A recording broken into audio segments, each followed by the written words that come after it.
ناظرین، میں ہوں امتیاز عالم بدلوں کی نشریات میں. 9 مئی کے ہنگاموں کے بعد، گرفتاریوں کے بڑے سلسلے کے بعد کچھ پکڑ دھکڑ میں کچھ ٹھنڈ پڑ گئی ہے. لوگ جیلوں میں ہیں یا حوالاتوں میں ہیں یا زیر تفتیش ہیں. عمران خان کا کراؤڈ نہ جانے کہاں غائب ہو گیا ہے. وہ اب جاتے ہیں عدالت میں تو چند درجن لوگ ان کے ساتھ بمشکل ہوتے ہیں. ان کے پارٹی کے بے شمار لوگ انہیں چھوڑ چکے ہیں یا چھوڑ رہے ہیں. یہ سلسلہ ابھی چل رہا ہے تو کنگز پارٹیوں کی پتہ نہیں کتنی کنگز پارٹیاں بنائی جائیں گی، اس کا سلسلہ شروع ہو گیا ہے. اب 9 مئی کے جو دوسرے مضر اثرات تھے، ایک تو یہ تھا کہ پنجاب میں اور خیبر پختونخوا میں فوجی تنصیبات کو نشانہ بنایا گیا اور شہداء کی یادگاروں کی توہین کی گئی، مسمار کیا گیا. لیکن اس کے بعد جو کام ہوا ہے وہ اور بھی کم خطرناک نہیں ہے. اس سے کیا ہوا ہے کہ دوبارہ سے پچھلا ہائیبرڈ نظام کو اب ڈسمینٹل کیا جا رہا ہے. اس کے پرزے اکھاڑے جا رہے ہیں اور کباڑ خانے کی طرح اسے ڈسمینٹل کیا جا رہا ہے، جس طرح کباڑ خانے میں پرانی گاڑیوں کو ڈسمینٹل کیا جاتا ہے. اب کنگز پارٹیاں بن رہی ہیں. اب ہمارے دوست فواد چودھری سیاست سے بریک لے کر گئے تھے کہ اچانک نمودار ہوئے اڈیالہ جیل کے باہر. سابق گورنر جو پی ٹی آئی کے تھے ان کے ہمراہ اور ایک اور مولوی صاحب ہیں ان کے ساتھ، انہوں نے اعلان کیا کہ جی وہ ملک کی سیاست کو نواز شریف اور زرداری کے حوالے نہیں کر سکتے ہیں، اور لہذا انہوں نے پی ٹی آئی کے وائس چیئرمین قریشی صاحب سے ملاقات کی ہے. ان کے بیٹے نے بعض جہاں تردید کر دی کہ جو تاثر دیا گیا وہ ان کے ساتھ نہیں جا رہے ہیں. اسی طرح باقی لوگوں نے بھی تردید کر دی، لیکن ساتھ ہی ہم دیکھتے ہیں کہ ترین صاحب بہت ایکٹیو ہو گئے ہیں. لیکن لگتا ہے کہ اس بار ان کے طیارے پہ لوگ اس طرح جوک در جوک نہیں چڑھ رہے جس طرح وہ تحریک انصاف کے جہاز سے جوک در جوک اتر رہے ہیں. لگتا ہے کہ ابھی سیاست میں طے نہیں ہو پا رہا کہ کون سے گھوڑے اتارے جائیں گے اور کون سی کنگز پارٹیاں بنیں گی.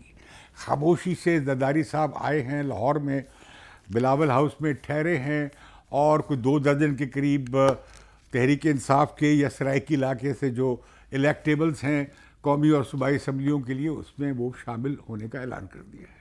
یہ لوگ تقریباً وہی ہیں جو پہلے سے آصف علی زرداری صاحب کے یا پیپلز پارٹی کے ساتھ کانٹیکٹ میں تھے، کیونکہ پیپلز پارٹی کا ابھی بھی سرائکی بیلٹ میں موجود ہے اور ان کا ووٹ بینک کچھ حد تک کافی حد تک تو نہیں انٹیکٹ ہے. تو اب کیا پیپلز پارٹی بھی اس دور میں شامل ہو گئی ہے؟ کچھ پتہ نہیں ہے. لیکن دلچسپ بات یہ ہے کہ ابھی تک نون لیگ میں شمولیت کا اعلان ہم نے نہیں سنا.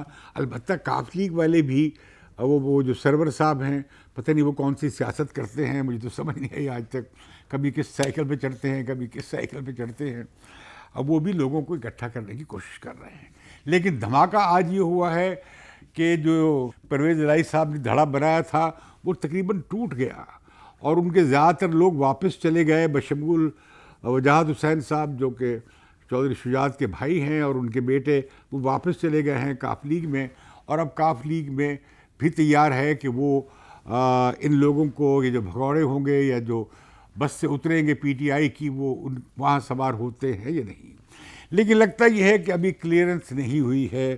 یہ وہی کام ہو رہا ہے جسے تحریک انصاف نے کہا جو 2018 میں کیا گیا تھا، پولیٹیکل انجینئرنگ کا کام، اب ریورس انجینئرنگ ہو رہی ہے. یہ بہت افسوسناک پہلو ہے.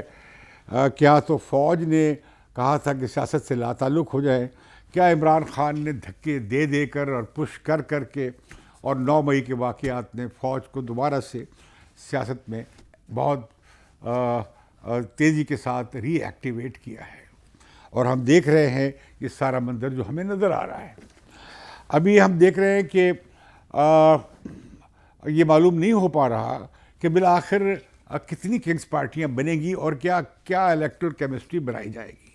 یہ بھی واضح نہیں ہے کہ جی الیکشن اب 12 اگست تک اسمبلیوں کی مدت ہے، کیا 12 اگست تک اسمبلیاں ڈیزالو ہو جائیں گی جو باقی ہیں، اور اکتوبر میں اکتوبر یا نومبر میں الیکشن ہو جائیں گے، 60 دنوں میں یا 90 دنوں میں زیادہ انتخابات ہوں گے بھی یا نہیں ہوں گے. نون لیگ کے رہنما اس بارے میں کچھ رہنما کہتے ہیں تو الیکشن کیسے ہوں گے. اب تو یہ 9 مئی ہو گیا ہے, اس کے بعد غالباً نون لیگ کو لائسنس مل گیا ہے کہ وہ جمہوری راستے سے ہٹ کر اپنے اقتدار کو عوام کی منشا اور مینڈیٹ کے بغیر طول دے, جو کہ بہت خوفناک بات ہوگی. آج چودھری پرویز الہی کی گرفتاری ہوئی ہے, اور چودھری پرویز الہی کی گرفتاری پہ مجھے بہت اب میں افسوس سے کہہ سکتا ہوں کہ لگتا یہ ہے کہ یہ ملی بھگت کی گرفتاری ہے. وہ آج کافی شو اپ ہوا کہ کس طرح انہیں گاڑی سے شیشہ توڑ کر نکالا گیا, کیونکہ اپنی گاڑی کا شیشہ نہیں نیچے کر رہے تھے. وہ اپنے گھر سے نکل رہے تھے 3 گاڑیوں میں, تو انہیں معلوم تھا کہ وہ وہاں موجود ہیں اور کون اپنے گھر پہ رہتا ہے. میں تو اس پہ حیران ہوں. لیکن بار کیا ہے, وہ اب چلے گئے ہیں. اینٹی کرپشن میں ان کے خلاف بڑے کیسز ہیں. 90 ارب روپے انہوں نے صرف گجرات اور حافظ آباد میں لگا دیے تھے اپنی چھوٹی سی مدت میں چیف منسٹری کی, اور اس میں کہا گیا کہ بڑے پیسے بنائے ہیں. یہ الزامات ہیں, میں یہ نہیں کہہ رہا, میں الزام اپنے طور پہ نہیں لگا رہا. اللیجڈلی یعنی مبینہ طور پہ اس میں بڑا مال بنایا گیا ہے اور پیسوں کی ادائیگی کر دی گئی ہے جو کام ہونے تھے, اس کا انتظار نہیں کیا گیا. لہذا مجھے یاد ہے چودھری پرویز الہی کا ایک فقرہ کہ سانو اپنا مال تسام لین دیو, جو انہوں نے کہا تھا کہ ہمیں اپنا مال سنبھال لینے دیں جب عمران خان اصرار کر رہے تھے کہ آپ اسمبلیاں توڑ دیں. تو میں سمجھتا ہوں کہ 9 مئی نے اب کیا 9 مئی کے واقعات کو ہم کہیں کہ جس طرح فرانسیسی انقلاب میں محلوں پہ حملے ہوئے تھے اس کے برابر کہیں کہ عوامی بغاوت تھی. نہیں, بالکل ایسا نہیں تھا. کیا ہم دہشت گردوں کے ملٹری پوسٹ پہ یا ملٹری ہیڈ کوارٹر پہ حملوں کی حمایت کر سکتے ہیں؟ بالکل نہیں, کیونکہ وہ ریاست پہ بھی حملے تھے اور وہ پاکستان میں دہشت کا نظام لانے کا اور ایک پتہ نہیں کس زمانے کا اسلام جو ہم دیکھتے ہیں افغانستان میں, دنیا میں کہیں اور نہیں دیکھتے, لانے کا منصوبہ تھا جو فاشسٹ اٹیکس کا ہوتے تھے دہشت گردوں کے. ہم اس کی مذمت کرتے تھے. اور کیا یہ جو اٹیکس تھے جو فاشسٹ گینگز نے کیے, میں اسے فاشسٹ گینگ اس لیے کہہ رہا ہوں کہ یہ عمران خان اگر چاہتے تو وہ کہتے بھی پیپلز پارٹی والوں کے گھر پہ حملہ کر دو, تحریک انصاف والوں کے, نون لیگ والوں کے گھر پہ حملہ کر دو. وہ چاہتے تو اپنے اختلاف کرنے والے لوگوں پہ بھی, گھروں پہ بھی, انہی گینگز کو, لوگوں کو جو گمراہ کیے گئے تھے, جنہیں بہت مشتعل کیا گیا تھا. تو لیکن یہ وہ لوگ ہیں نوجوان جو پہلے ہی غصے میں ہیں, جو پہلے ہی محرومی کا شکار ہیں, جو پہلے ہی انہیں زندگی میں کوئی مقصد نظر نہیں آتا, کوئی روزگار نہیں ہے, کوئی پراپر تعلیم نہیں ہے, پراپر ایجوکیشن نہیں ہے, مستقبل نہیں ہے. لیکن ان کے ساتھ بڑے خوشحال اور بڑے ریلیکس ایلیٹ کلب کے بھی بچے ہیں جو جانے اپنی دنیا میں رہتے ہیں, اور وہ عمران خان کی محبت میں مبتلا وہ بھی ہمیں نظر آئے. لگتا یہ ہے کہ وہ تو توبہ طائب ہو جائیں گے, کیونکہ یہ وہ لوگ ہیں جو پرو ملٹری بھی رہے ہیں اور اینٹی پالیٹیشین بھی رہے ہیں. تو عمران خان میں انہیں ایک ایسا شخص ملا جس کے ذریعے وہ پرانے سیاستدانوں کو گھر بھیج کر پتہ نہیں کس طرح کا سسٹم وہ لانے میں انٹرسٹڈ تھے. وہ کہاں تھی جو ریاست مدینہ, وہ جو ذکر کرتے تھے کہ اسکینڈینیوین کنٹریز میں جو سوشل ڈیموکریٹک نظام ہے چین کے نظام سے بھی متاثر تھے وغیرہ, جتنے عمران خان میں ذہن میں باتیں آتی تھیں وہ سب کہہ دیتے تھے. کوئی نظریہ تو تھا نہیں, کوئی واضح سمت نہیں تھی. تو لہذا اب ناظرین اس نتیجے میں جو ہماری سول لبرٹیز ہیں اور ہماری شہری آزادیاں ہیں وہ بہت ان کا دائرہ تنگ ہو گیا ہے, اور پھر سے ہائبرڈ نظام کو کھڑا ہونے کی کوشش کی جا رہی ہے. اور پی ڈی ایم کی پارٹیز بشمول نون لیگ کسی حد تک بھی اقتدار میں جانے کے لیے کسی طرح کا جمہوریت دشمن یا جمہوریت مخالف یا نان ڈیموکریٹک ایکارڈ یا معاہدہ کرنے پہ تیار بیٹھی. ایک دوڑ لگ گئی ہے. بہت افسوسناک صورتحال ہے. پورا میڈیا بھی اب جو آواز سیٹی بجتی ہے اس کے مطابق وہ اب بیانیہ سیل ہوتا ہے, اور وہ بیانیہ بھی سیل ہو رہا ہے, جس سے ہمیں بڑا اختلاف رہا ہے تاریخی طور پہ کہ فوج کا کردار صرف وطن عزیز کے دفاع کے علاوہ کچھ نہیں ہونا چاہیے, اور سیاست سے ان کا لینا دینا نہیں ہونا چاہیے. لگتا یہ ہے کہ یہ جو جمہوری ایجنڈا تھا وہ کئی دہائیوں کی جدوجہد کے بعد پھر ڈیفیٹ ہو گیا ہے. لیکن اس اثنا میں آج کے جو حقائق میرے سامنے آئے ہیں, جو حفیظ پاشا صاحب نے پیش کیے ہیں, وہ پاکستان کے لیے بہت خوفناک ہیں, عام آدمی کے لیے بہت خوفناک ہیں, اور مستقبل لگتا ہے معاشی اعتبار سے بالکل ہاتھ سے نکلتا جا رہا ہے, اور حکومت بالکل نہ جانے اسحاق ڈار صاحب کون سے زوم میں ہیں، نہ جانے یہ ہمارے شہباز شریف سپیڈ کہاں گم ہے کہ جو اب کہہ رہے ہیں کہ آئی ایم ایف سے معاہدہ بجٹ سے پہلے ہو جائے. انہوں نے خود فون کیا ہے آئی ایم ایف کی جو ڈائریکٹر جنرل ہیں سے بات کی ہے کہ جی یہ معاہدہ کر لیا جائے. مجھے لگتا یہ کہ حکومت آئی ایم ایف سے معاہدے میں سنجیدہ نہیں ہے. وہ چاہتی ہے کہ معاملہ ان کے گلے سے اتر جائے، اور تو تقریباً کچھ 6 ہفتے ہوں گے اگر بجٹ پیش کرنے کے بعد حکومت کی مدت میں، تو وہ چاہیں گے کوئی پھلجھڑیاں چھوڑنیاں چاہیں گے، کچھ سبسڈی دے دی جائے، کچھ لوگوں کو رعایت دے دی جائے، کچھ تنخواہوں میں اضافہ کر دیا جائے تاکہ تھوڑا سا گڈ فیل فیکٹر کریٹ ہو جائے. لیکن میں سمجھتا ہوں کہ شاید وہ بھی ممکن نہ ہو، اور یہ کہ کیئر ٹیکر گورنمنٹ کے پاس اختیار نہیں ہے فیصلہ سازی کا، اور پاکستان بہت بڑی معاشی بہت مشکل میں داخل ہونے جا رہا ہے، جس کا کوئی احساس نہیں ہے پی ڈی ایم اور اس کی اتحادی پارٹیوں کو. اس وقت جو حالات ہیں، اس وقت 11% آبادی بے روزگار ہے نوجوانوں کی. 11% کا مطلب کیا ہے کہ تقریباً 250 میں سے اگر لگائیں گے کوئی 25 ملین، 2 کروڑ 50 لاکھ بچے، اس سے بھی زیادہ 2 کروڑ 50 لاکھ لوگ بے روزگار ہیں اس ملک میں. ایک بے روزگاروں کی فوج ہے. لگتا مجھے یہ ہے کہ 9 مئی کے پیچھے جو بہت سارے نوجوان گئے تھے وہ اسی بے روزگاروں کی فوج کا حصہ تھے. دوسرا یہ ہے کہ 10 کروڑ لوگ پاکستان کے اب خط غربت سے نیچے ہیں. آپ اس کا اندازہ اس بات سے لگا لیں کہ 10 کروڑ لوگ غریبی کی جو لائن ہے، جس میں 2 وقت کی روٹی نہیں ملتی ہے پوری، اور جو اس سے آدھی سے بھی کم ملتی ہے، یہ زیادہ، یہ بہت بری حالت ہے غربت کی.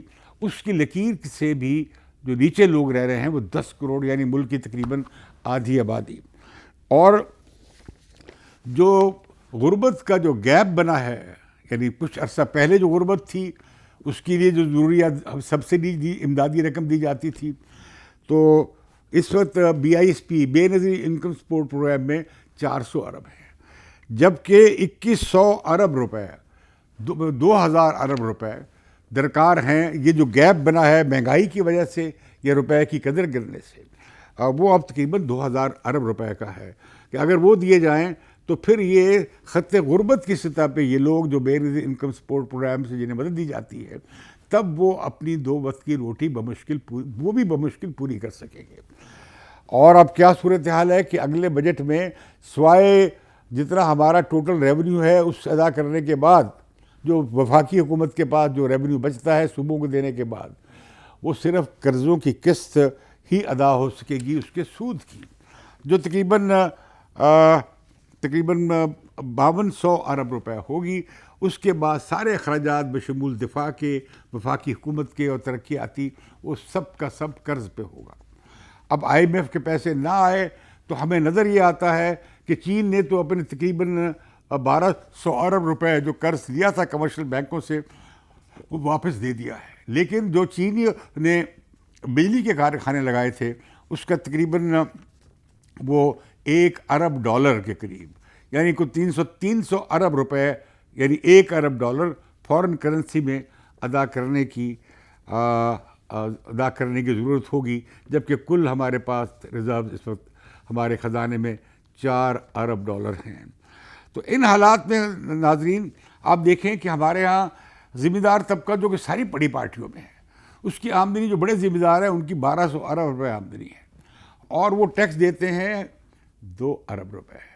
خدا کا خوف کھائیں ذمہ داروں، سیاست بھی کرتے ہو، سارے پبلک سیکٹر ڈیولپمنٹ کے پروگرام بھی کھا جاتے ہو، نوکریاں بھی بیچتے ہو، اور 2 ارب روپے آپ ٹیکس دیتے ہیں. جو پراپرٹی بزنس والے ہیں، جو جن کی دولت بے شمار ہے، وہ صرف 16 ارب ٹیکس دیتے ہیں. 16 ارب روپے پاکستان کے جو ڈیولپر ہیں اور جو پراپرٹی کے بزنس میں لوگ ہیں، اور ٹریڈرز جو ہیں، ٹریڈرز کی میرا خیال ہے کوئی 8-10 کھرب روپے کا کاروبار، اس سے زیادہ ہوگا تاجروں کا. میرے پاس کوئی صحیح فگر نہیں ہے. وہ کل 25 ارب دیتے ہیں. مطلب یہ کہ پاکستان کا حکمران طبقے جو ہیں وہ ٹیکس ہی نہیں دیتے ہیں. تو یہ ملک کیسے چلے گا؟ یہ ملک نہیں چلے گا ایسے. خدا را اس ملک کی حالت پہ رحم کریں. اور یہ کہ جو سیاسی جماعتیں بیٹھی ہیں اور جو میڈیا پہ غل غپاڑا چل رہا ہے، وہ ایک دو اکانومسٹ ہیں جیسے ڈاکٹر اکمل حسین ہیں یا جیسے حافظ پاشا صاحب ہیں یا طاہر پرویز صاحب ہیں یا اکبر زیدی صاحب ہیں یا کیسر بنگالی. یہ دو چار لوگ ہیں جو معاشی حقائق ہمارے سامنے لے آتے ہیں اور ہمیں ہماری آنکھیں کھل جاتی ہیں اور کان کھڑے ہو جاتے ہیں. تو ناظرین، ایسی صورتحال میں سمجھتا ہوں کہ اس حکومت کا مستقبل بھی بہت مخدوش ہے. عمران خان کو نکالنے سے کوئی ان کی پاپولیرٹی بہت اوپر نہیں مجھے جاتی نظر نہیں آ رہی.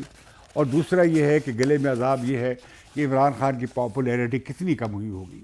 15 سے 20% کم ہو گئی ہوگی، 10% کم ہو گئی ہوگی.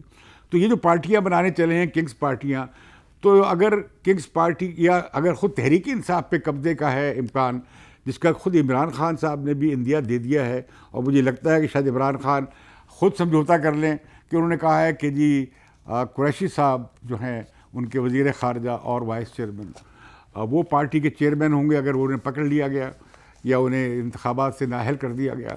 تو اس کا مطلب یہ ہے کہ عمران خان راضی ہو گئے ہیں یا راضی ہو جائیں گے اپنی پارٹی قریشی صاحب کو دے کر اسٹیبلشمنٹ کے حوالے کر دیں گے پلیٹ پہ رکھ کے. دوسرے جو لوگ اپنی پارٹی بنانے کی فکر میں ہیں وہ بھی چاہتے ہیں کہ تحریک انصاف کا کوئی ٹھپا انہیں مل جائے اور وہ بھی اس کی حمایت جو ہے نوجوانوں میں یا دوسرے طبقوں میں اس کا فائدہ اٹھا سکیں. لیکن معلوم نہیں کہ یہ جو کئی طرح کے ایکٹرز میدان میں ہیں ان کا خود مستقبل کیا ہوگا. تو پاکستانی سیاست میں ایک اور خلا، ایک اور ہائیبرڈ نظام کی تیاری، اور خود یہ کہ جمہوری آزادیوں اور سول لبرٹیز کا پھر سے تختہ ہوتا ہم دیکھ رہے ہیں. بدقسمتی ہے اس ملک کی اور ہم جمہوری قوتوں کی بھی کہ ہم بار بار ایک ہی سوراخ سے ڈسے جاتے ہیں اور پھر دوبارہ اسی سوراخ سے ڈسنے کے لیے ایک دوسرے کو پیچھے چھوڑ کر آگے بڑھتے ہیں. مجھے بدلوں کی نشریات سے اجازت دیجیے.